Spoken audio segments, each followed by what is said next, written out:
रुद्र और किट्टू की कहानी एपिसोड नंबर 19। अगले दिन रुद्र सुबह सुबह उठकर ऑफिस के लिए तैयार होने लगा। रुद्र तैयार होकर नीचे आया और वह बाहर की तरफ जाने लगा, तभी उसने नोटिस किया कि डाइनिंग टेबल के पास किट्टू खड़ी है। रुद्र पीछे पलटा तो हैरान हो गया। उसने मन में कहा, इतनी सुबह सुबह किट्टू ने मेरे लिए नाश्ता बना दिया। रुद्र किट्टू के पास आकर कहने लगा, मुझे भूख नहीं है, मैं ऑफिस में कर लूंगा।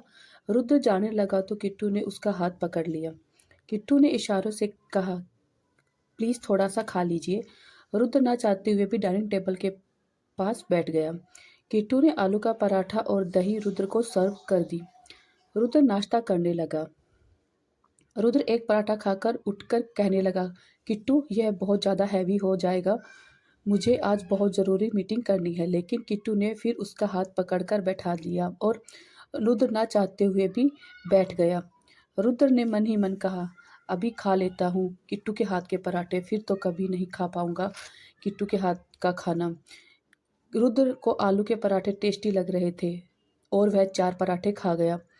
डाइनिंग टेबल पर उठते कहा, बस किट्टू, इससे ज़्यादा नहीं खा पाऊंगा। किट्टू ने मुस्कुरा के साथ हाँ में गर्दन हिला दी। रुद्र ने एक नज़र किट्टू को देखा और फार्म हाउस से बाहर आ गया। रुद्र का ऑफिस। निहाल किसी काम से रुद्र के कैबिन में गया तो उसने देखा रुद्र चेयर पर आंखें बंद किए नील बैठा है। निहाल ने कहा, क्या हुआ रुद्र, तबीयत ठीक है तुम्हारी? रुद्र ने आलसी भरी आवाज में कहा, तबीयत तो ठीक है लेकिन नींद बहुत आ रही है। निहाल ने कहा, नींद आ रही है, क्यों, क्या हुआ? रुद्र ने कहा, सुबह सुबह किट्टू ने आलू के पराठे खिला दिए। निहाल ने रुद्र की तरफ देखकर कहा, किट्टू तुझे प्यार करती है, इसलिए वह अपना प्यार ऐसे जता रही है। तेरी केयर करती है और तू है कि उसे डाइवोर्स देने के लिए उतावला हो रहा है। रुद्र ने अपनी आंखें खोली और एक नज़र निहाल को देखकर कहा, मुझे इस बारे में कोई बात नहीं करनी, मैं अपना डिसीजन ले चुका हूँ। सोनम के बर्थडे पार्टी के बाद मैं उसे राठौड़ हाउस छोड़ आऊँगा। निहाल ने रुद्र को देखकर कहा, किट्टू के बिना जी लेगा? रुद्र के पास इस सवाल का जवाब नहीं था। उसने कुछ नहीं कहा। निहाल को जब लगा रुद्र उसके सवालों का जवाब नहीं देगा तो वह रुद्र के कैबिन से बाहर आ गया। निहाल के जाने के बाद रुद्र ने गुस्से से लैपटॉप को फेंक कर मारा। फिर गुस्से से खुद से कहा, नहीं जी पाऊंगा उसके बिना, लेकिन अगर वह साथ रहेगी तो अपने मकसद से भटक जाऊंगा। Farm house. नील कानों में एयरबड लगाकर गाने सुन रहा था। वह पूरे हॉल में घूम रहा था। उसका ध्यान नहीं रहा कि वह हॉल से घूमता घूमता अपने कमरे में चला गया। नील ने अपने कमरे में जाकर नज़र उठाकर देखा तो अवनी अभी अभी बाथरूम से आई थी और एक टॉवल में खड़ी थी, जिसे देख नील चीख निकल गई। अवनी ने भी नील को देखा तो वह भी चीखने लगी। नील झट से अवनी की तरफ से पलट गया। जैसे ही वह कमरे से जाने लगा तो कुछ सोचकर रुक गया और चिल्लाकर बोला, अवनी जल्दी कपड़े पहनो। अवनी ने थोड़ा गुस्से से कहा, नील, एक तो आप बिना नोटिस के आ जाते हो, ऊपर से चिल्ला भी रहे हो। नील ने गुस्से से कहा, यह मेरा कमरा है अवनी, तुम जबरदस्ती मेरे कमरे में रह रही हो। अब जो कह रहा हूँ करो, फटाफट से कपड़े पहनो। अवनी ने थोड़ा गुस्से से कहा, ठीक है आप जाइए, मैं पहन लूंगी कपड़े। नील ने थोड़ा चिढ़ते हुए कहा, मैं कहीं नहीं जा रहा। इतना कहकर वह थोड़ा पीछे आया और उसने बिना अवनी को देखे कबर्ड में से अपनी एक कमीज निकाली और अवनी की तरफ फेंकते हुए कहा, इसे पहन लो अभी। नील बहुत ज़्यादा गुस्से में था और अवनी समझ भी रही थी कि जैसे अवनी को नहीं पता था कि नील इतना गुस्से में क्यों है। उसे चुपचाप शर्ट उठाई और पहन ली। अवनी को समझ नहीं आ रहा था कि नील को क्या हो गया, वह इतना गुस्सा क्यों कर रहा है। अवनी ने थोड़ा सा झिझकते हुए कहा, मैंने शर्ट पहन ली। नील एकदम से पलटा और उसने अवनी की दोनों बाजू पकड़कर दीवार से लगा दिया। अवनी शॉक हो गई क्योंकि नील ने कभी भी उसके साथ ऐसा बिहेव नहीं किया था। अवनी ने कहा, नील आप क्या कर रहे हैं? नील ने अवनी को कसकर पकड़ा हुआ था। नील ने अवनी की शर्ट का एक बटन खोल दिया। यह देखकर अवनी की आंखें बाहर आ गई। उसने खुद को छुड़ाते हुए कहा, नील, दिमाग खराब हो गया है आपका, क्या कर रहे हैं, छोड़ो मुझे। लेकिन नील को उसकी बात का असर नहीं हो रहा था। अवनी लगातार छटपटा रही थी। अवनी बार बार नील के धक्के दे रही थी, लेकिन नील को फर्क नहीं पड़ रहा था। इतने में नील ने उसकी शर्ट का दूसरा बटन भी खोल दिया। अब अवनी चिल्लाने लगी, जोर जोर से नील को मारने लगी। अवनी ने रोते हुए कहा, छोड़ दीजिए नील, क्या कर रहे हैं, नहीं प्लीज़ मत कीजिए, प्लीज़ मत कीजिए, लेकिन नील का ध्यान कहीं और ही था। अवनी का इतना छटपटाने से नील इरिटेट हो रहा था। उसने अवनी के दोनों हाथों को पकड़ा और अपने एक हाथ से पकड़कर ऊपर दीवार से लगा दिया। नील के ऐसा करने से अवनी के आंसू और ज़्यादा बाहर आ गए। अवनी ने गिड़गिड़ाते हुए कहा, प्लीज़ नील छोड़ दीजिए, नील नहीं, छोड़ दीजिए, प्लीज़ मत कीजिए ऐसा। अवनी लगातार रो रही थी, चिल्ला रही थी, पटपटा रही थी, नील को खुद से दूर कर रही थी, लेकिन नील ने अवनी की शर्ट का तीसरा बटन भी खोल दिया। अवनी ने कसकर आंखें बंद कर ली अपनी। नील ने अवनी की शर्ट को हल्का सा नीचे करके देखा तो उसके दिल के पास नील के नाम का छोटा सा टैटू था। नील ने अपनी उस उंगली से उस टैटू को हल्का टच किया। जब अवनी टॉवल में थी तो नील की नज़र उस टैटू पर पड़ गई, लेकिन नील श्योर नहीं था, इसलिए उसने अपनी शर्ट दी ताकि वह टैटू को देख सके। नील ने गुस्से में अवनी के बाजू को पकड़ा और झटकते हुए कहा, इससे ज़्यादा पागलपन किया है या यह आखिरी पागलपन है तुम्हारा? अवनी ने अब तक रो रो के बुरा हाल हो गया था। वह जहाँ खड़ी थी रोती रोती वहीं बैठ गई, लेकिन नील का गुस्सा कम नहीं हुआ। नील अवनी को देख रहा था और उसके सामने चक्कर लगा रहा था। नील के दोनों हाथ नील के कमर पर थे और आंखों में बहुत सारा गुस्सा था। नील ने गुस्से में कहा, क्या चाहती हो तुम?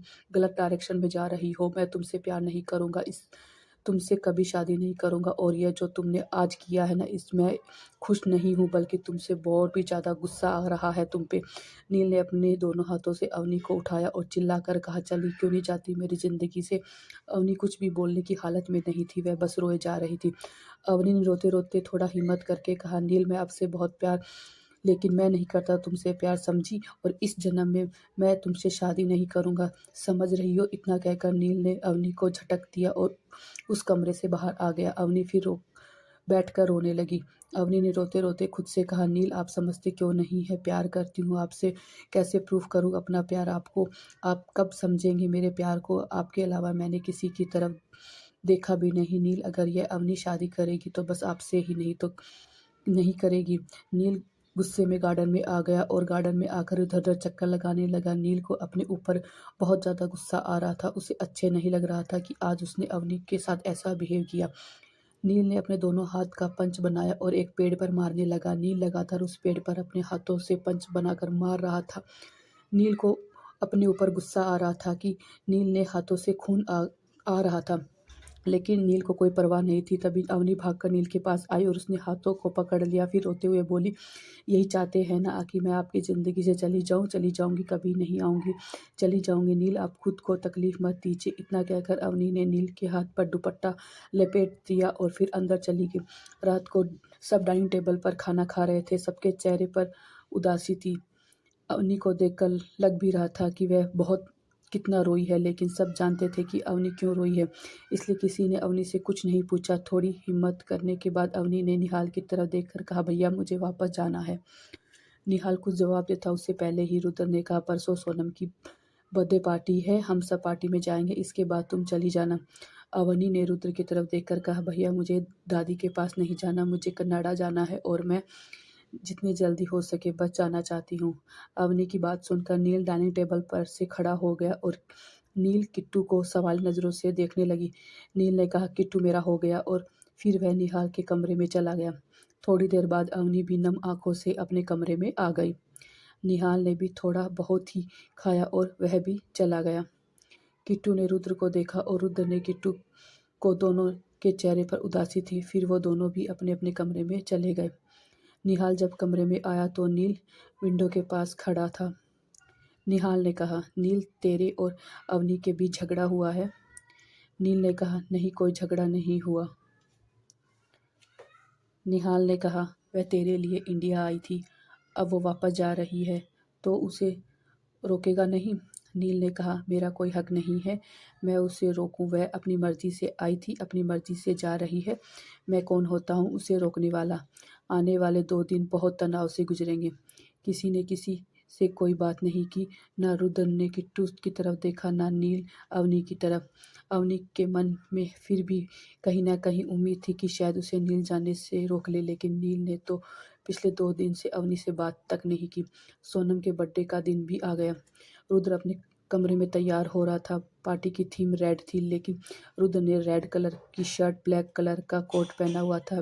रुद्र ब्लैक कलर में बहुत स्मार्ट लग रहा था। रुद्र की पर्सनैलिटी, नेचर लुक दे रही थी। निहाल भी तैयार हो रहा था। निहाल ने भी रेड कलर की शर्ट और नेवी ब्लू कलर का कोट पहना हुआ था, जिसमें निहाल बहुत गुड लुकिंग लग रहा था। निहाल भी रुद्र से कम स्मार्ट और डैशिंग नहीं था। निहाल ने नील की तरफ देखकर कहा, चल भाई, बोलो लगी तेरे, आज चलना नहीं है? पार्टी में प्यासी चुड़ैल वेट कर रही होगी, आज उसका इंतजाम खत्म होगा। आज वो तेरे साथ अपनी बरसों की प्यास बुझाएगी। नील ने कहा, निहाल मुझे लगता है यह प्लान काम करेगा। निहाल ने कहा, हाँ बिल्कुल करेगा, करना ही पड़ेगा इस प्लान को काम। हमारे पास सेकंड ऑप्शन नहीं है। चल फटाफट तू रेडी हो जा, फिर निकलते हैं पार्टी के लिए। नील भी रेडी हो गया। नील ने भी रेड कलर की शर्ट और डार्क ब्राउन कलर का कोट पहना हुआ था। नील सूट कम ही पहनता था, लेकिन जब पहनता था वह बहुत स्मार्ट लगता था। निहाल ने जब नील को देखा तो उसके मुंह से निकला, साले सोनम की गलती नहीं है, तू कुछ ज़्यादा ही गुड लुकिंग है। वो बेचारी क्या करे, तुझे देख ले तो अच्छी अच्छी लड़कियां पागल हो जाए, वह तो फिर भी सोनम पटेल है। नील ने निहाल को एक स्माइल पास की, फिर तीनों नीचे आ गए। रुद्र ने नील की तरफ देखकर कहा, किट्टू अवनी को बुला लो, वो भी तो चलेंगी। नील ने कहा, किट्टू पार्टी में जाने के लिए मना कर रही थी और अवनी भी नहीं जाना चाहती, तो रहने दो, क्यों फोर्स कर रहा है उन्हें ले जाने के लिए? रुद्र ने कहा, क्योंकि विराट किट्टू के पीछे पड़ा हुआ है, वह फार्म हाउस में सेफ नहीं है। जब तक मैं किट्टू को उसके पाप के पास नहीं छोड़ाता, उसका मेरे साथ रहना ज़रूरी है। मैं नहीं चाहता मेरी अब्सेंस में किट्टू को कुछ हो जाए। नील और निहाल दोनों हैरानी से रुद्र को देख रहे थे। रुद्र ने आगे कहा, जिस दिन मैं किट्टू ऑफिस लेकर गया था, उस दिन विराट ने कुछ लोग भेजे थे किट्टू को किडनैप करने के लिए। निहाल ने कहा, तो फिर अवनी किट्टू को लेकर चलते हैं? रुद्र ने हाँ में गर्दन हिला दी। रुद्र ने किट्टू को आवाज़ लगाई, किट्टू नीचे आई। किट्टू एकटक रुद्र को देख रही थी, क्योंकि रुद्र बहुत स्मार्ट लग रहा था। रुद्र ने कहा, किट्टू तैयार हो जाओ, तुम भी हमारे साथ पार्टी में चल रही हो। किट्टू ने नामे गर्दन हिला दी। रुद्र ने किट्टू की बाजू पकड़ी और सीधा कमरे में लेकर आ गया। रुद्र ने किट्टू की बाजू छोड़ते हुए कहा, क्यों नहीं जाना चाहती तुम पार्टी में? किट्टू ने रुद्र को मोबाइल लेकर उसमें टाइप किया, पिछली बार तो गए थे आपके साथ पार्टी में, और फिर वहाँ हमारे साथ वो गंदा लड़का घर आकर आपने हमारे साथ जो किया, हम नहीं चाहते वह सब दोबारा हो। रुद्र ने थोड़ा सख्ती से कहा, मेरे साथ जाने का क्या लोगी मेरे साथ जाने का? किट्टू ने टाइप किया, बस एक प्रॉमिस कीजिए। रुद्र ने कहा, कैसा प्रॉमिस? किट्टू ने टाइप किया, आप पूरी पार्टी में हमसे दूर नहीं जाएंगे। किट्टू की ऐसी बातों से रुद्र भी किट्टू पर बहुत प्यार आता था, बहुत प्यार, लेकिन रुद्र ने अपने आप को कंट्रोल किया हुआ था।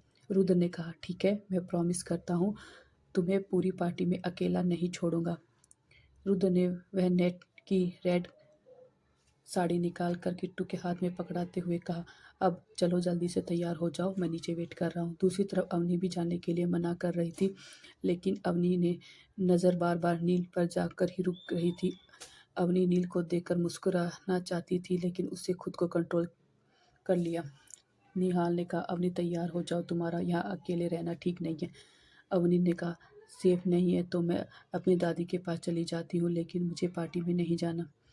निहाल ने कहा, अवनी एक बात तो मान लिया करो अपने भाई की। अवनी ने नील की तरफ देखकर कहा, मान ही ली भैया, सबकी बात मान ली। अब कनाडा चली जाऊंगी, किसी को परेशान नहीं करूंगी, ना यहाँ रहूंगी, ना किसी की आंखों में खटकूंगी। इतना कहकर वह अपने कमरे में चली गई। निहाल ने नील की तरफ देखकर कहा, देख, तू भी जानता है कि वह मेरे कहने से नहीं जाएगी, लेकिन अगर तू कहेगा तो अवनी मान जाएगी। यहाँ अकेले रहना सही नहीं है उसका। नील प्लीज़ आज के लिए अपना एटीट्यूड साइड में रख दे यार, उसे मना ले। नील ने निहाल की बात मान ली और अवनी के कमरे में गया। नील ने गेट से ही कहा, अवनी। अवनी ने बिना पलटे कहा, नील प्लीज़ जाइए यहाँ से, मुझे आपसे कोई बात नहीं करनी और मैं पार्टी में नहीं जा रही। नील ने हिम्मत करते हुए कहा, अवनी प्लीज़ चलो। अवनी ने गुस्से में कहा, नहीं जाऊंगी, क्योंकि आज आप बहुत गुड लकिंग लग रहे हैं, मुझसे कंट्रोल नहीं होगा और मैं फिर आपकी तरफ अट्रैक्ट हो जाऊंगी और आप फिर मुझे हर्ट करेंगे। अवनी की बात सुनकर नील के चेहरे पर एक स्माइल आ गई। नील ने कहा, आखिरी बात, मेरी बात मान लो, प्लीज़ चलो पार्टी में। अवनी ने फिर गुस्से में कहा, नील मैं कहीं नहीं जाऊंगी, नहीं जाऊंगी, कहा ना नहीं जाऊंगी। नील ने फिर कहा, अवनी तुम्हारा यहाँ रहना सेफ नहीं है, सब तो जा रहे हैं पार्टी में, तुम्हें अकेले क्या करोगी, प्लीज़ चलो। अवनी ने कहा, नहीं जाऊंगी, नहीं जाऊंगी, प्लीज़ आप जाइए यहाँ से, मैं नहीं जाऊंगी। नील ने कबर्ड खोलकर उसमें से एक रेड कलर का सूट निकालकर बेड पर रख दिया और फिर कहा, अवनी मैं तुम्हारा वेट कर रहा हूँ, प्लीज़ तैयार होकर आ जाओ। अवनी ने कहा, नहीं आऊँगी, नहीं आऊँगी, करते रहिए वेट। नील ने अब अवनी की बात नहीं सुनी और वह बाहर हॉल में आकर अवनी का वेट करने लगा। थोड़ी देर बाद अवनी तैयार होकर हॉल में आई। अवनी ने रेड सूट पहना था जो उसके एंकल लेंथ तक था। अवनी ने दुपट्टा एक साइड किया हुआ था। अवनी बहुत सुंदर लग रही थी। उसने खुले बाल किए हुए थे, कानों में बड़े बड़े इयररिंग्स, होठों पर रेड लिपस्टिक, हाथ में ब्रेसलेट। अवनी बहुत ज़्यादा खूबसूरत लग रही थी। नील ने अवनी को देखा तो उसे खुशी भी हुई और उसकी हल्की सी आंखें नम भी हो गई। उसने मन में कहा, अवनी काश मैं तुम्हारे लायक होता तो आज तुम्हें अपना बना लेता। किट्टू जब तैयार होकर आई तो उसने रेड कलर की नेट की साड़ी पहनी हुई थी। साड़ी का पल्लू खुला हुआ था, बालों का जूड़ा बनाया हुआ था, होठों पर रेड कलर की लिपस्टिक, कानों में रेड कलर के इयररिंग्स बने थे, गले में पतली चैन वाला मंगलसूत्र, मांग सिंदूर, माथे पर छोटी सी बिंदी, हाथों में सिंपल रेड कलर की चूड़ियाँ। रुद्र ने जब किट्टू को देखा तो देखता ही रह गया। रुद्र ने फिर एक बार मन में कहा, किट्टू अगर तुम सोमनाथ की बेटी ना होती तो तुम रुद्र की बाहों में होती। किट्टू ने फिर रुद्र की बाजू को पकड़कर हिला दिया। रुद्र अपने ख्यालों से बाहर आ गया। किट्टू ने इशारों में पूछा, मैं सुंदर लग रही हूँ ना? रुद्र ने कहा, बहुत सुंदर लग रही हो। रुद्र ने कहा, चले पार्टी में? किट्टू ने मुस्कुरा के साथ हाँ में गर्दन हिला दी। सब अपनी कार से पार्टी के लिए निकल गए। रुद्र और किट्टू एक कार में थे, अवनी और नील एक कार में थे, निहाल अपनी कार से अकेला गया था। Thank you for watching my story video guys. Guys please मेरे चैनल को सब्सक्राइब कीजिए ताकि नोटिफिकेशन आपके मोबाइल पे जल्दी आ जाइए।